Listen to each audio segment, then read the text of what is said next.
할렐루야.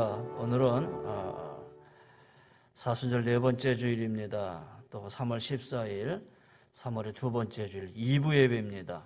우리 경건한 마음을 가지고 머리 숙여 하나님 앞에 예배합니다. 이병기 장로님 나오셔서 기도 인도하시겠습니다. 할렐루야. 천지 만물을 지으신 하나님 아버지, 은혜와 사랑을 감사합니다. 저희들 한 사람 한 사람 한 주간도 지켜주셔서 오늘 거룩한 주일날 주님 앞에 예배 올려드리게 하시니 감사합니다. 주님 전에 나오는 자마다 복을 받으리라 주님 말씀하였사오니 이 시간 하나님의 성령으로 충만하게 하여 주셔서 저희들 세상 가운데 주님을 기쁘게 하며 살아갈 수 있는 복을 허락하여 주시옵소서.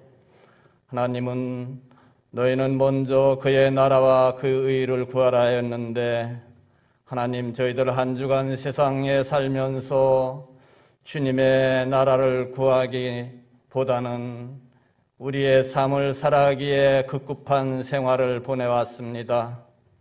하나님 아버지, 저희들의 연약함을 아시는 주님께서 불쌍히 여기시고 용서하여 주시옵소서.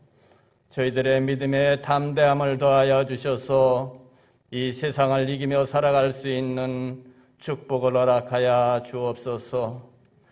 하나님은 사랑이시라. 우리 하나님께서는 저희들을 살리시기 위하여 독생자를 이 땅에 보내주시고 우리의 모든 허물들을 위하여 피 흘려 우리의 죄를 씻게 하여 주심을 감사합니다. 너희 죄가 주홍같이 붉을지라도 양털같이 희게 하시는 하나님 아버지, 이 시간 우리의 심령 가운데 주님이 함께하여 주시옵소서. 믿음이 없이는 주님을 기쁘시게 못한다 하였사오니 우리들에게 믿음을 더하여 주셔서 주님을 위하여 기쁨으로 살아가는 저희들의 생애가 되게 하여 주시옵소서. 우리 주님들 동행하여 주셔서 세상 가운데 빛된 삶을 살아가며 주님에 맡겨진 그 사명들을 잘 감당할 수 있는 믿음의 사람들로 온전히 세워 주시옵소서. 하나님 아버지, 또한 이 시간 육신의 연약함으로 아버지 주의 전에 나오지 못하고 또한 가정에서 예배드리고 여러 가지 주님 앞에 예배를 올려드립니다. 하나님, 특별히 아버지여 연약한 육신의 질병 때문에 고생하는 성도들이 있습니다. 우리 하나님께서 어루만져 주시옵소서. 주님의 피 흘리심으로 깨끗게 하여 주시옵소서. 주님, 너의 믿음대로 되리라 말씀하였사오니 아버지 담대한 믿음을 가지고 아버지여 질병을 이기게 하여 주시옵소서. 세상의 주관자 저 악한 마귀가 떠나가게 하여 주셔서 하나님을 기쁘게 하는 남은 생애들이 되게 하여 주옵소서. 하나님, 저희들이 연수가 얼마냐, 아버지 강건하여 80이라 하였는데 우리의 생애가 한 세상 살아가면서 주님을 기쁘게 하게 하여 주시옵시고 아버지여 나그네 같은 인생길에 세상에 얽매이지 아니하도록 오직 주님 영광을 위하여 살아갈 수 있는 믿음을 허락하여 주시옵소서. 하나님 아버지, 또한 이 나라 이 민족을 긍휼히 여겨주시고 이 민족을 축복하여 주시옵소서. 아버지, 온 세상을 덮고 있는 이 코로나 질병 때문에 모든 경제가 어려워지고 모든 사람들이 어려움을 받고 있습니다. 하나님 불쌍히 여기시고 하루속히 이 질병이 떠나가게 하여 주시옵시고 교회가 또한 주님이 맡겨진 사명들을 잘 감당할 수 있도록 하나님 축복하여 주시옵소서. 저 북녘 땅을 하나님 기억하여 주시옵시고 저들도 마음문을 열게 하여 주셔서 하나님을 믿는 날이 속히 오도록 하나님 축복하여 주시옵소서. 하나님 아버지, 또한 아버지께서 세우신 선교사님들 세계 방방곡곡에서 주의 복음을 들고 전합니다. 주님이 동행하여 주시옵시고 피곤치 않게 하여 주시옵시고 그들의 생명을 지켜 주시옵소서. 주님이 맡겨진 그 사명을 잘 감당할 수 있도록 하나님 능력을 부어 주시옵소서. 하나님 아버지, 또한 우리 온 성도님들 가정을 축복하여 주시기 원합니다. 가정들마다 하나님께서 주신 그 사명 잘 감당하게 하시고 행복한 가정을 이뤄나가게 하여 주시옵시고 늘 감사함으로 아버지 살아갈 수 있도록 은혜를 더하여 주시옵소서. 주님이 주신 것으로 감사하게 하시고 주님이 맡겨준 직분으로 감사하게 하시고 주님 앞에 늘 기도하며 아버지 우리가 구하며 살아가는 그러한 삶이 되게 하여 주시옵소서. 너는 내게 부르짖으라 내가 응답하리라 말씀하였사오니 부르짖는 자에게 우리 하나님 열려지는 축복이 있게 하여 주시옵소서. 하나님 아버지, 이 시간 또한 사랑하시는 목사님 주님의 말씀을 선포하십니다. 주님께서 함께하여 주시옵시고 주의 종에게 축복하여 주시옵소서.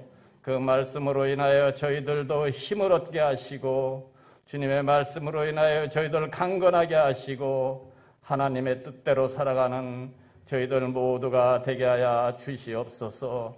하나님, 이 시간 또한 찬양으로 영광 받으시며 우리의 심령이 열려지는 귀한 시간 되게 하여 주시옵시고 주님께 영광을 올리며 예수님의 이름으로 기도드려옵나이다. 하나님 말씀은 요한복음 14장 27절입니다. 평안을 너에게 끼치노니 곧 나의 평안을 너에게 주노라. 내가 너에게 주는 것은 세상이 주는 것과 같지 아니하니라. 너희는 마음에 근심하지도 말고 두려워하지도 말라. 우리 장성희 양의 찬양이 있겠습니다.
사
하나님께 영광입니다. 예.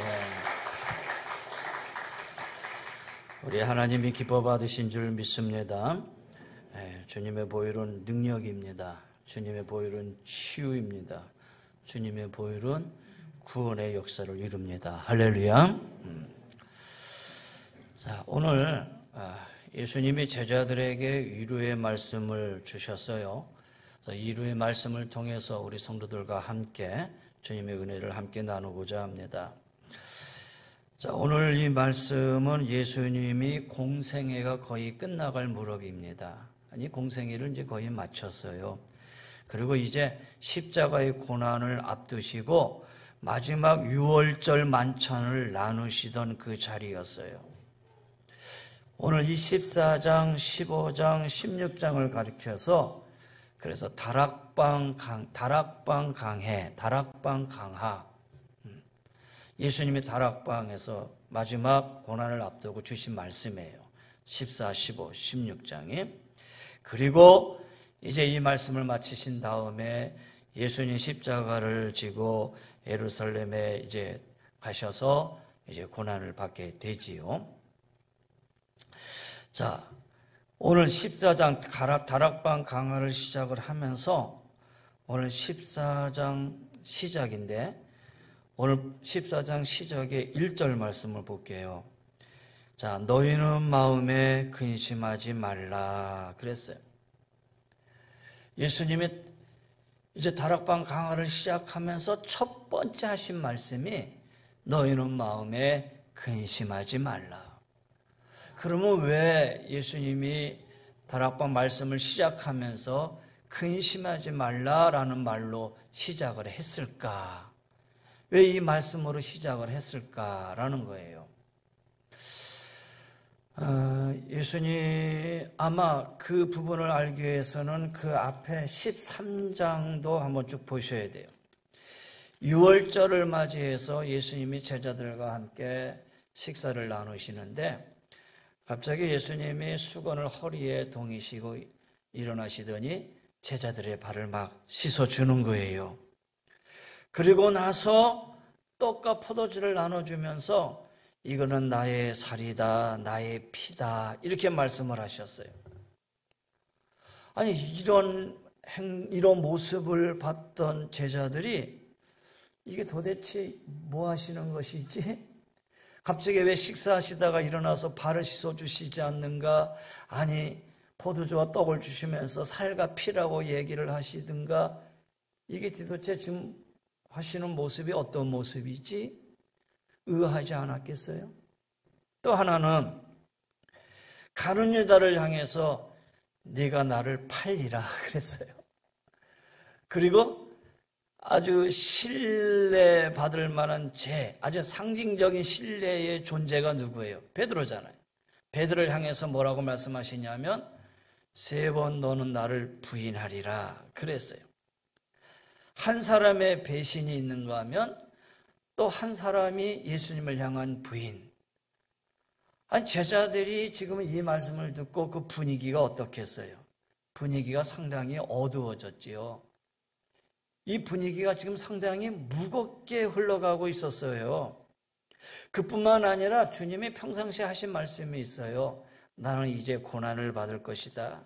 나는 이제 나는 이제 고난 자신의 죽음을 예고하는 그런 말씀들을 계속 하셨어요. 이제 이 본문의 상황으로부터 불과 몇 시간 후면 예수님은 불법적이고 강압적인 체포를 당하실 것이고 그리고 그 재판 끝에 이제 십자가를 지시게 될 거예요. 그동안 예수님 몇 차례 언급하셨지만은 제자들은 그 말의 뜻이 정확하게 어떤 뜻인지를 이해하지 못했어요. 그런데 지금 이 분위기를 보니까 그 일이 지금 이루어질 것만 같아. 예수님이 하시던 평상시의 모습이 아니에요. 지금 어떤 큰 일을 앞두고 있는 그런 모습이에요. 그런 가운데 제자들이 뭔가 막 불안하기 시작을 한 거예요. 염려하기 시작한 거예요.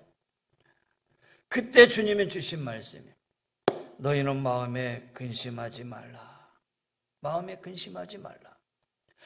우리가 그토록 믿고 따르던 예수님이 우리와 헤어진다?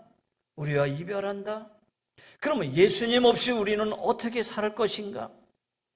예수님 없는 우리의 미래는 어떻게 될 것인가? 제자들이 상당히 불안했을 거예요. 제자들의 심령이 아주 답답했던 거예요. 앞으로 무엇을 어떻게 해야 될지 모르는 불안한 감에 지금 쌓여져 있던 그때에 또한 주님이 온한 음성으로 주셨던 말씀, 평안을 너희에게 주노니 곧 나의 평안을 너희에게 주노라. 내가 너에게 주는 평안은 세상이 주는 것과 같지 아니하니라. 너희는 마음에 근심도 말고 두려워하지도 말고. 사랑하는 성도 여러분, 평안하십니까? 여러분 요즘 어떠십니까? 근심, 염려, 두려움 없이 사십니까? 새벽 예배를 드리면서 들어오면서 이렇게 갑자기 눈이 갔는데 우리 교회에서 이제 2021년도 표가 평안하여 든든히 서가는 교회. 눈에 탁 들어오기 시작해요. 평안하여, 평안하여.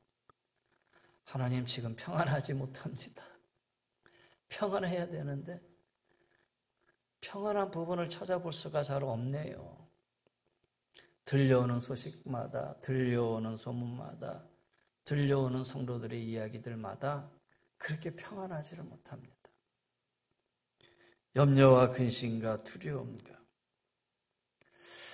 분명히 평안해야 되는데, 그래서 든든히 서가는 교회가 되어야 되는데, 사랑하는 성도 여러분, 오늘 이 평안의 모습을 한번 잘 생각해 봤으면 좋겠어요. 기독교 심리학자인 게리 골린스는 이 불안을 그 시대의 공식적인 감정 또는 이 시대에 가장 만연된 심리 현상이라고 그랬어요. 여러분, 과거에 비해서 오늘을 사는 우리가 한번 비교해보면 과거에 더 염려와 근심이 많았어요? 지금 우리의 염려와 근심이 더 많아요? 과거보다 지금이 더 많아요. 그렇잖아요.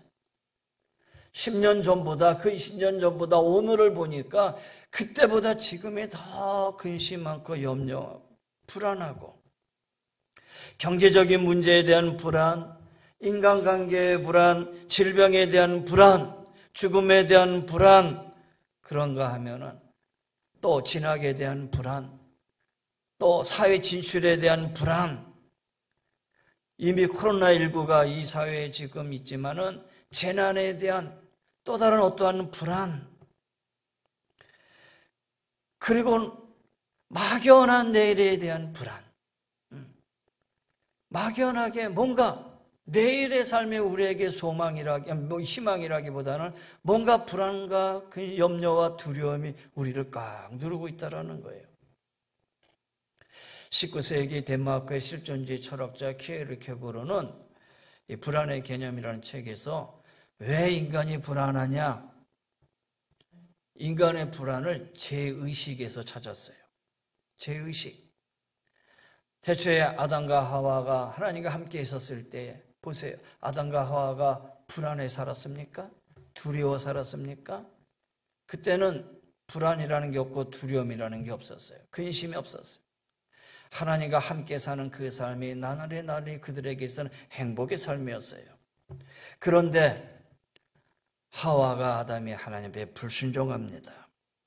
뱀의 식기게임에 유혹에 빠져서 불순종하는 가운데 하나님이 따먹지 말라고 하는 선악과를 따먹고, 따먹음으로 인해서 그들의 눈이 밝아져서 자신들의 몸을 보니까 벌거벗었고, 벌거벗은 몸, 이 벌거벗은 몸이 어떻게 보면 남에게 보여질까 봐 불안하기 시작했던 거예요.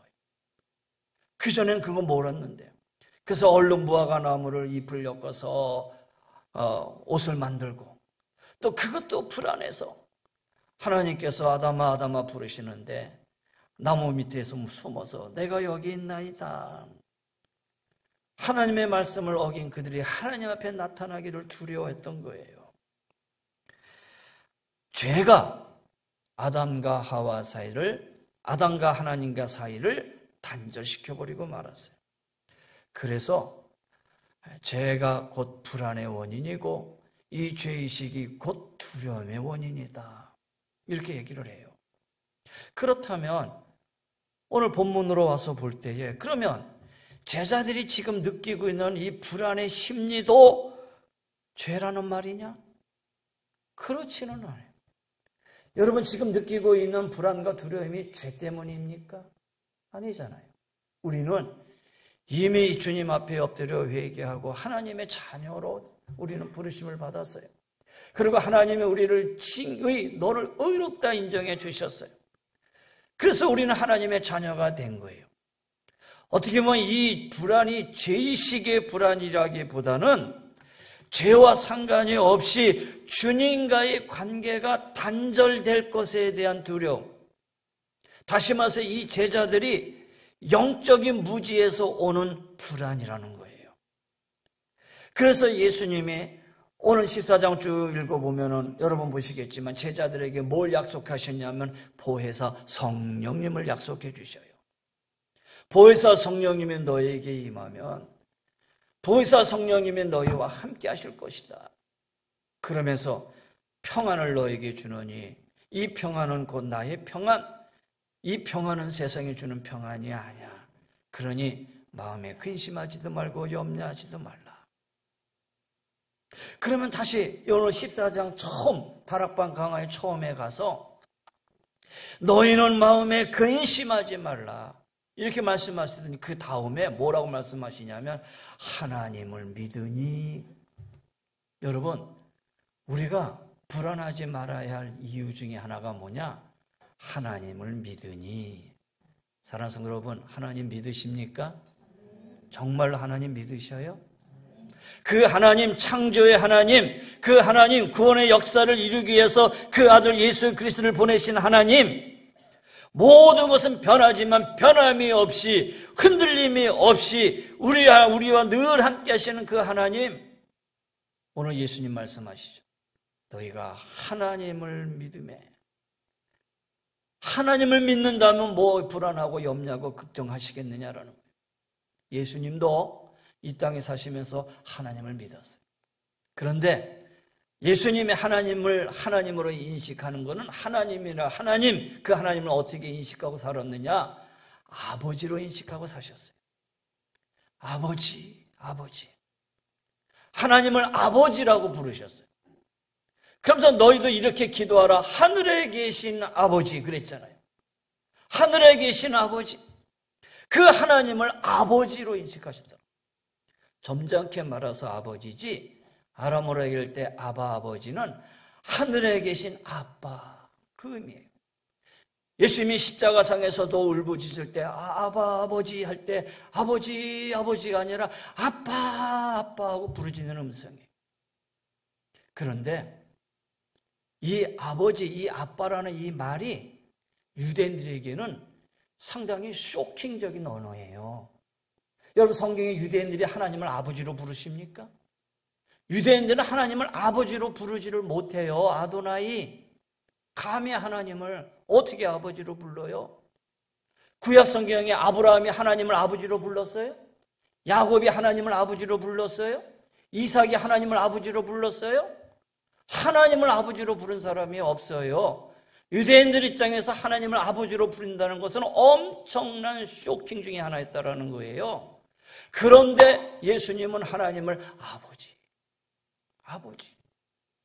너희가 하나님을 믿으면 그 하나님이 너희 아버지야.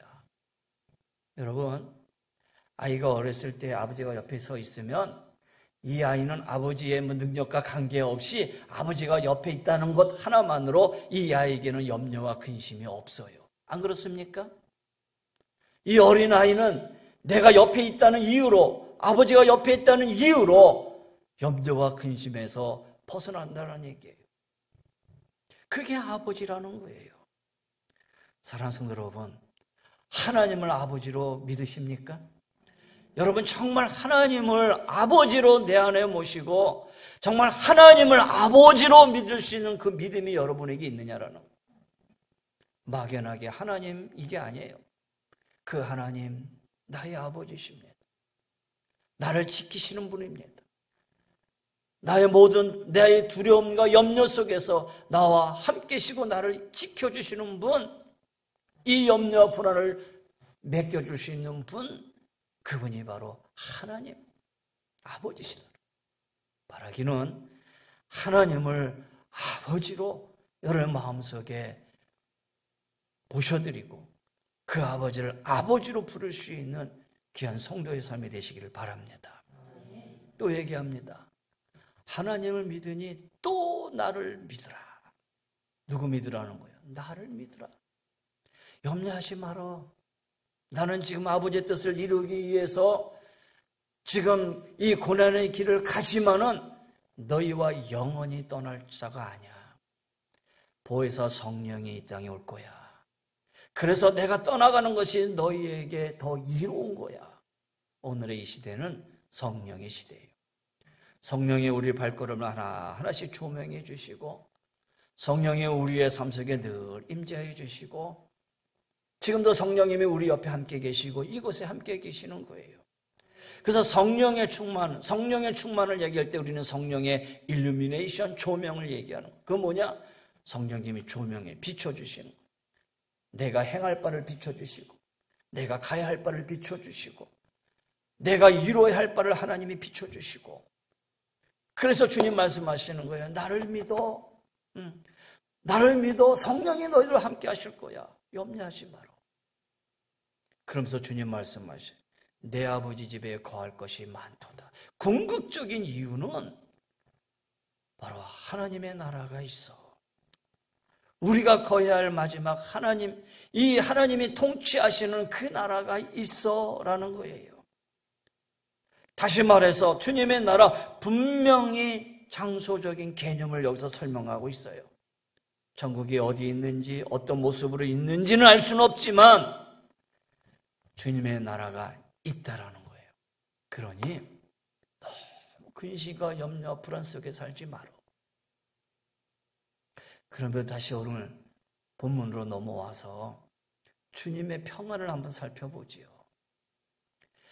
평안을 너에게 주노니 나의 평안을 너에게 주겠다. 주님의 이 평안은 어떤 평안이겠는가? 주님 스스로가 말씀하셨어요. 내가 주는 평안은 세상에 주는 평안과 다르다. 주님의 평안은 세상에 주는 평안과 다르다라는 거예요. 어떤 다름이냐? 본질적으로 다르죠. 주님이 주시는 평안은 영구적이지만 세상에 주는 평안은 일시적이라는 거예요. 아마 어제는 평안했는데 오늘 아침에 일어나서 막 불안한 사람도 있었을 거예요. 그렇잖아요. 철이나 동은 시간이 지나면 녹슬잖아요. 화학반응이 일어나서. 그런데 금은 안 그렇잖아요. 변해도 변질되지 않잖아요. 주님이 주시는 평안은 바로 이런 평안이라는 거예요. 변하지 않는 평안. 예수님께서 수가성 운물가에 물 길러 온 사마리아 여자에게 이 물을 먹는 자마다 다시 목마르거니와 내가 주는 물을 먹는 자는 영원히 목마르지 아니하리니 나의 주는 물은 그 속에서 영원토록 솟아나는 샘물이 되리라. 여러분, 물도 다 같은 물이 아니라는 얘기죠. 이 물을 그냥 우리가 마시는 물로 얘기하는 게 아니라 목마르다라는 이 물은 세상이 주는 기쁨이나 만족이나 행복을 의미하는 일시적인 것이다라는 거예요. 그러나 내가 주는 물, 이 물은 주님이 주시는 기쁨과 만족과 행복이다라는 거예요. 형편에 따라서 바꿔지고 변질되어지는 그런 물이 아니다라는 거예요. 그렇잖아요. 세상이 주는 평안은 환경이나 여건에 따라서 좌우되잖아요. 그러나 주님이 주시는 평안은 조건과 상관없이 평안해진다라는 거예요. 여러분, 우리는 몸이 건강하면 평안해지요? 경제가 여유로우면 평안해지죠? 대인관계가 좋으면 평안해지죠? 그런데 거꾸로 보세요. 몸이 아프면은 여러분 평안하십니까? 경제적인 상황이 어려워지면 평안하십니까? 대인관계가 막 엉클어져 있는데 평안하시느냐는 얘기예요. 그러기에 세상적인 평안은 조건과 맞다른 그런 평안이다라는 거예요. 그러나 주님의 평안은 그런 평안이 아니에요. 이 평안을 사도 바울은 이렇게 얘기합니다. 내가 궁핍함으로 말하는 것이 아니라 어떤 형편이든지 내가 자족하기를 배웠노라. 내가 비천에 처할 줄도 알고 풍부에 처할 줄도 알아 모든 일에 배부르며 배고픔과 풍부와 궁핍에도 일체의 비결을 배웠노라. 내게 능력 주신 자 안에서 내가 모든 것을 할 수 있느니라. 바울은요, 경제적인 어려움도 불안의 원인이 되지 못했고 육신의 연약함, 질병도 사도의 이 바울에게서 평안을 빼앗아가지 못했어요. 말씀드린 것처럼 고질적인 질병이 바울에게 있었잖아요.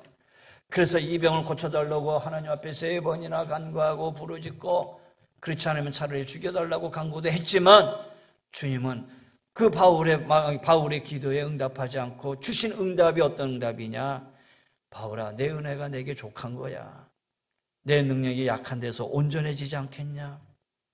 이때 바울이 오히려 이 말씀을 듣고 크게 기뻐했다 그랬어요. 뭐 달라진 건 없어요. 병이 치유된 것도 아니고 상황이 좋아진 것도 아님에도 불구하고 주님이 주신 이 말씀 속에 바울이 크게 기뻐하여 나의 여러 것들에 대하여 자랑하리니 이는 그리스도의 능력이 내게 머물게 하려 함이니라. 그러므로 내가 그리스도를 위하여 약한 것들과 능력과 궁핍과 핍박과 곤란을 기뻐하노니 이는 내가 약할 그때가 곧 강함이니라. 이렇게 선언하는 바울에게서 불안의 그림자는 찾아볼 수 없었던 거예요. 베드로가 복음을 전하다가 헤로드 왕에 의해서 감옥에 잡혔어요. 이제 날이 밝으면 끌려나가가지고 이제 처형을 당해야 할 그때예요. 두 손에 착고가 매이고 감옥에 들려있는데 그 밤에 주의 사자가 이 바울을 구하기 위해서 갔는데 베드로가 깊이 잠이 들었어요. 그래서 옆구리를 툭툭 쳐서 깨워서 데리고 나왔어요. 근데 여러분 가만히 생각해 보세요. 지금 내일이면 내가 끌려나가가지고 죽어야 돼. 내일이면. 그런데 오늘 이 밤에 여러분 잠이 오겠습니까? 얼마나 두렵겠어요. 얼마나 불안했겠어요. 그런데 베드로는 깊은 잠에. 그때 사자가 슬그머니 와서 베드로야 이제 오셨구냐가 아니라 그것도 모르고 자고 있어.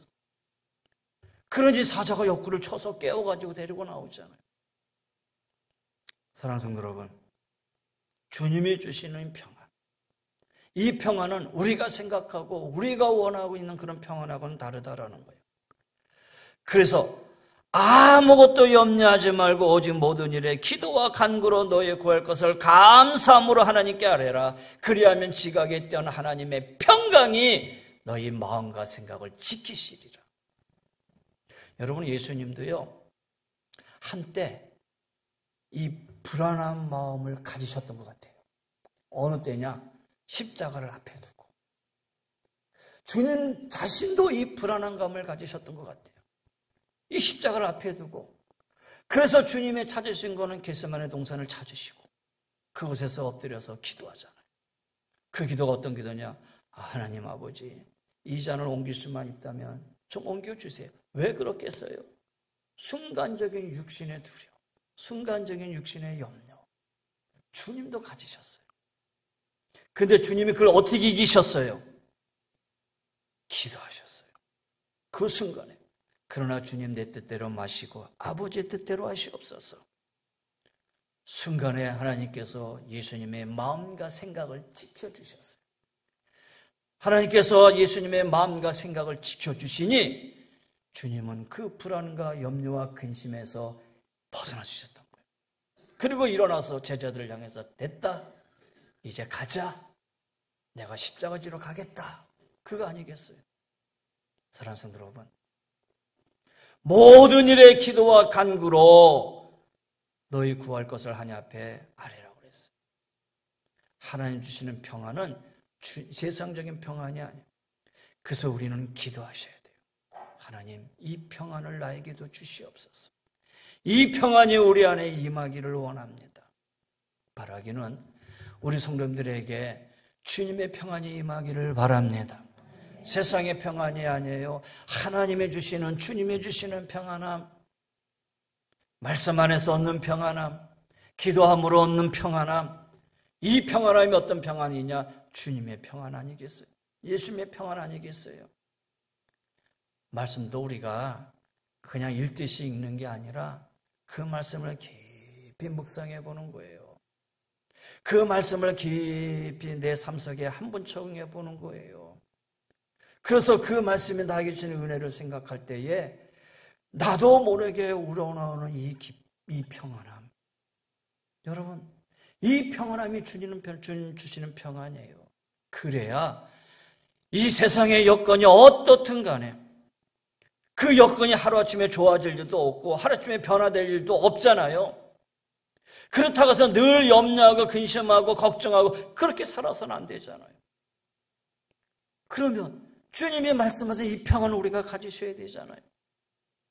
주님의 이 평안 세상의 평안이 아니에요. 어떤 평안이냐? 그러면 하늘로부터 온 평안이지요. 하늘로부터 온 평안이지요. 사람들의 마음속에는 그나마 그래도 어떤 신적인 요소 속에서 평안함을 얻으려고 막 집에다가 부적 걸어놓고 막 글씨 써놓고 막 그러잖아요. 여러분 대문 앞에다 부적 써놓다고 해서 여러분 염려, 근심, 걱정이 사라집니까? 집안에다가 부적 하나 얻어놓다고 해서 그게 되겠느냐라는 거예요. 마음이 위안은 되겠죠. 그 위안마저 가지려고 그런 일을 하는 거 아니겠느냐라는 거예요. 여러분 돈 때문에 누리는 평안은 돈이 없어진과 동시에 사라질 거예요. 육신의 건강으로 인해서 누리는 평안은 건강의 적신호가 켜지는 그 순간에 사라지고 말 거예요. 그러나 하나님이 주시는 평안은 하늘로부터 온 평안이에요. 외부적인 조건에 아무 영향이 맞지 않는 거예요. 물론 일시적인 어려움과 일시적인 아픔과 일시적인 고통도 있긴 있겠지만은 그러나 그것을 능히 이겨낼 수 있는 이유가 주님이 주시는 이 평안이 있기 때문에 이겨낼 수 있는 거예요. 이 평안을 우리가 사모하고 이 평안을 우리가 가져야 되지 않겠느냐라는 거예요. 보세요. 스데반 집사는 유대인들이 던지는 돌에 맞아 순교하면서도 그 얼굴이 천사와 같았다고 그랬어요. 유대인들의 증오와 위협도 그의 심령의 평안을 깨트리지 못했다라는 거예요. 다윗은 시편의 기자 이렇게 얘기합니다. 시편 131편에 실로 내가 내 심령으로 고요하게 평온케 하기를 젖된 아이가 그 어미 품에 있게 갖게 하였나니 내 중심이 젖된 아이와 같도다. 무슨 얘기냐면 아이가 어렸을 때는 엄마 품에 있을 때 젖만 차죠. 그렇잖아요. 막 젖만 차서 젖을 먹어요. 그런데 아이가 어느 정도 자랐을 때는 이제 엄마 품에 젖이 필요가 없어. 그때는 엄마 품에 안겨있는 그 자체가 그에게는 행복이에요. 평안함이에요. 엄마 품에 내가 안겨져 있다는 그 자체가 그에게 있어서는 상당한 평안과 기쁨이잖아요. 여러분 마찬가지예요. 우리가 신앙이 약했을 때는 하나님 이것도요 저것도요 이것도 저것도요 하면서 막 젖을 찾기에 분주하고 하나님 앞에 그 젖이 있어야지만 안전되는 것 같고 평안한 것 같은데 이젠 그럴 때 아니잖아요. 우리 신앙이 성숙하고 나서는 내가 주 안에 있는 것 자체가 나에게 평안이야. 주님이 나와 함께하고 있다는 그 자체가 나에게는 기쁨이에요. 이 성전에 나가 예배드리고 있다는 그 자체가 나에게서는 평안이 된다는 거예요. 밖에 막 다니다가도요, 문 앞에 딱 들어와서 에베소당 성전에 들어와서 딱 앉는 순간에 여러분 이 평안과 이 어떠한 마음의 고요함과 이 안정감은 어디에 비유할 데가 없는 거예요. 그래서 여러분 성전을 찾으라는 이유가 거기 있지요. 여러분 일주일에 허겁지겁 지내다가 어쩌다 여기에 와서 사람들 많이 있을 때 버거거리면서 앉아있을 때 느껴지는 그 평안함은 아마 못 느낄 거예요. 그런데 새벽에 수요일에 아니 평일에 내가 이 성전의 문을 딱 열어쓰고 성전에 앉았는데 뭔가 내 마음에 한없이 밀려오는 뭔가 남하고 얘기할 수 없는 그 평안함 어디다 비교할 수 있겠어요? 바라기는 이 평안함이 여러분에게 함께하기를 바라요. 이거는 땅으로부터 온 평안이 아니에요. 이 평안은 하늘로부터 온 평안이다라는 거예요. 예수님의 배를 타고 호숫가를 건너가고 있는데 태풍이 불고 강풍이 부릅니다. 막 배를 위협합니다. 제자들이 지금 예수님 우리 죽게 되었습니다. 지금 우리가 죽게 되었습니다. 그런데 예수님은 곤물에서 주무시고 계시잖아요. 예수님 막 흔들어 깨웁니다. 예수님이 일어나시더니 바다야 잔잔해라 고요해라. 그러더니 다시 존잔해졌어요. 조금 전까지만 해도 배가 막 뒤집을 듯이 강풍이 일었는데 주님의 말씀 앞에 조용해졌어요. 무슨 얘기냐?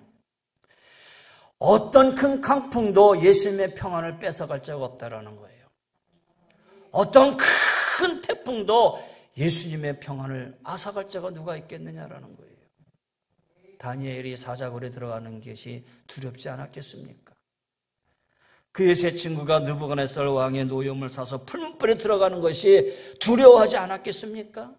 그런데도 사자굴에 들어갈 수 있었던 이유가, 풀무불에 담대하게 들어갈 수 있었던 이유가 그의 마음속에 하늘의 평안이 있었기 때문이에요. 주님이 나와 함께하고 있다는 거예요. 지금 하나님이 나와 함께하고 있다는 거예요. 사랑하는 성도 여러분, 지금 어려운 일도 많이 계시죠? 육신의 질병 속에 있는 성도님들도 있고 사업에 어려운 분들도 있고, 저희 교회에 이렇게 11조를 하시는 성도님 한 분 계시는데 이름은 써서 올려주시는데 제가 누군지 잘 모르겠어요. 그래서 우리 전도사님하고 우리 권사님한테 물어봐도 이분이 다 모른다라는 거예요. 그래서 지금도 제가 누군지, 연말 되면 여러분 소득공제서 떼가잖아요. 그런데 소득공제서도 안 떼가. 만약에 그것을 이제 떼가면은 누군지 밝혀질 텐데 그건 안 떼가시더라고요. 그래서 누군지도 모르고 늘. 근데 그게 헌금으로가 늘 이렇게 온라인으로 들어와요. 근데 초창기에는 30만 원씩 온라인으로 들어오는데 코로나19가 터지면서 그거 30만 원이 20만 원, 1년 지나고 나니까 15만 원, 지난주에 되니까 12만 5천 원. 마음이 너무 아픈 거예요.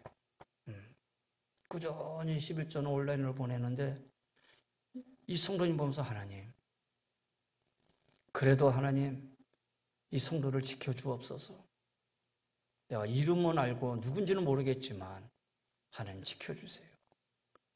그의 마음속에 평안함을 잊지 않게 해주세요. 그걸 보면 많은 사람들이 어렵겠구나, 힘든 가운데 있구나, 그걸 보고 알 수 있잖아요. 여러분, 이 평안함 주님 앞에 간구하시기를 바랍니다. 주님, 하늘의 평안을 나에게 주옵소서. 세상과 근본적으로 다른 이 평안을 주옵소서. 예수님이 가져셨던 그 평안을 나에게 주시옵소서.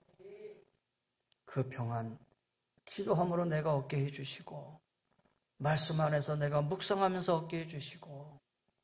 그런데 오늘 본문에 보니까 15장을 넘어가니까 15장에 그 유명한 포도나무가 비유가 나오잖아요.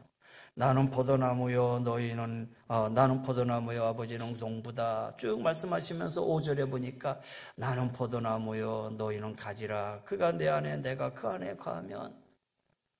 그 밑에 말씀은 열매를 많이 맺게 하려 하심이라고 했지만 저는 이 말씀 읽으면서 그렇지, 이거구나.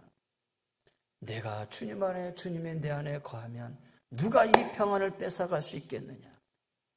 누가 이 평안을 가져갈 수 있겠느냐? 사랑하는 성도 여러분, 주님 안에 거하십시다. 예수님 안에 거하십시다. 내가 주님 안에 갈 뻔이라 내 안에 예수님을 모시십시다. 내가 주님 안에 거하고 주님의 내 안에 거할 때 환경은 그렇게 쉽게 나아질 것 같지는 않습니다. 하루아침에 여러분의 삶이 급격하게 바뀌어질 것 같지는 않습니다.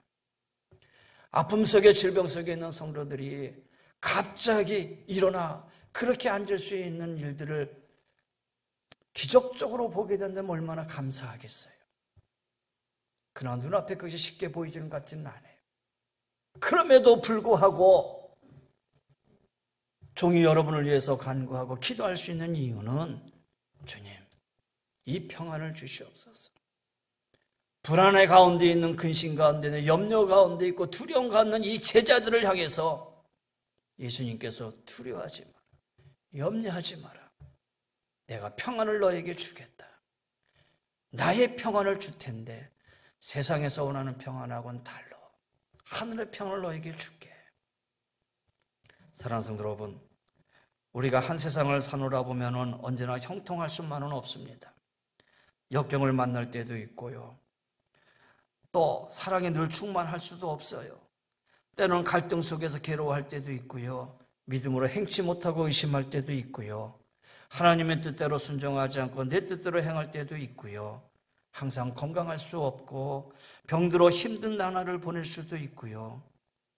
그러나 그렇다고 우리의 마음이 불안하고 염려하고 근심하는 것보다는 또 그런 생각할 때마다 하나님의 그늘이 나를 가리우는 것 같기도 해요. 그럴 때마다 우리는 우리를 위해 생명을 버리신 예수 그리스도를 눈을 들어 한번 바라보시기를 바랍니다. 주님의 평안이 여러분에게 임하게 될 줄 믿습니다.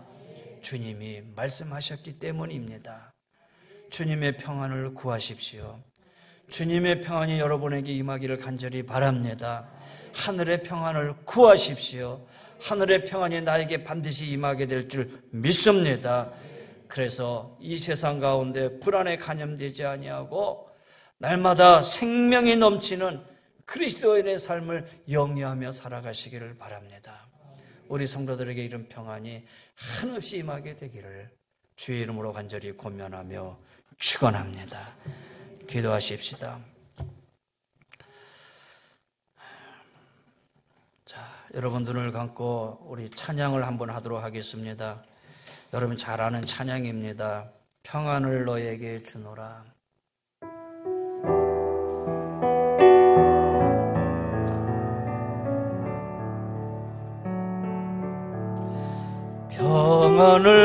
평안을 너에게 주노라.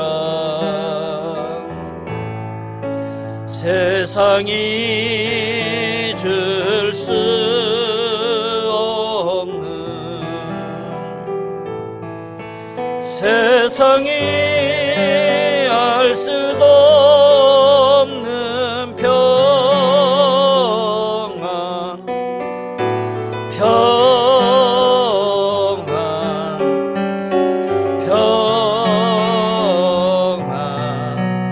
평안을 내게 주노라. 우리 반주해 주시고요.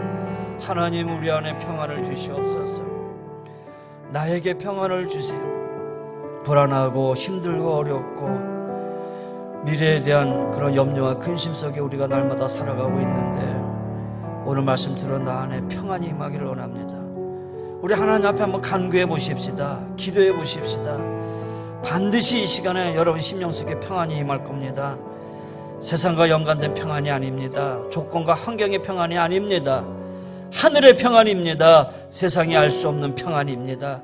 우리 시간 다 같이 주여 나지막히 한번 부르짖고 주님의 평안이 우리 안에 임하시옵소서. 한번 간구하며 기도하십시다. 다 같이 기도합니다. 주여 너희는 마음에 근심하지 말라.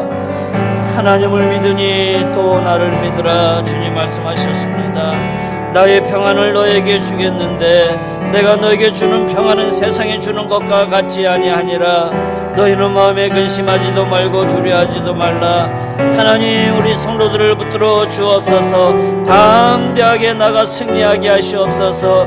세상의 불안이 우리를 감쌉니다. 세상의 불안이 우리를 옥셉니다. 하나님 세상 내일에 대한 불안과 염려 속에서 하나님 성도들이 어찌할 바를 모르는 가운데 서 있습니다. 뿐만 아니라 육체적인 고통 앞에서 저희들이 신과 평안을 다 잃어버렸습니다. 삶의 영의 어려움 속에서도 하나님 평안과 기쁨을 잃어버렸습니다. 우리 안에 미소와 웃음을 잃어버렸습니다. 주님 다시 허락하시옵소서. 세상의 환경과 조건에서 얻는 평안이 아니라 하늘이 주시는 평안함으로 얻게 하시옵소서. 주님이 주시는 평안함으로 얻게 해 주옵소서. 성령님이 내 함께 하시는 평안함으로 이겨나게 하시옵소서. 말씀을 더 묵상하게 하여 주시고 주님 앞에 더 기도하게 해 주셔서 하나님 우리의 마음과 생각을 지켜 주시옵소서. 이 평안함으로 우리가 능히 이겨 승리하며 나가게 하여 주시옵소서. 함께 하여 주실 줄 믿습니다. 주님 감사합니다. 십자가를 앞두고 우리에게 주신 이 말씀을 기억합니다. 우리 성도님들 이 시대 속에 평안한 마음 갖고 살게 하여 주옵소서. 말씀에 따라 순종하게 해주시고 내가 주님만이 주님이 내 안에 성령의 인도하심 속에 기도하면서 능히 이 평안을 가지고 이 땅을 이기고 승리하며 살게 하여 주시옵소서. 예수님 이름으로 기도하옵나이다. 아멘. 이제는 우리 주 예수 그리스도의 은혜와 우리 하나님의 그 무한하신 사랑하심과 성령님의 감화감도 면류인도 충만하여 주심이 하늘의 평안이 임하기를 원합니다. 주님의 평안이 우리 안에 임하기를 원합니다. 이 평안함으로 능히 이 세상을 이기며 승리하며 나가기를 원합니다. 주님 앞에 고백하며 나가기를 원하는 우리 모든 성도님들 한 분 한 분 위에 저들의 삶의 터전 위에 영육의 강건함 위에 자녀들 위에 여기 머리신 우리 모두 위에 어쩔 수 없는 상황 속에 방송으로 함께하고 있는 우리 성도님들 위에 더 나아가 이 민족과 한국교회 위에 주의 은혜가 영원히 항상 함께하여 주시기를 간절히 축원하옵나이다. 아멘.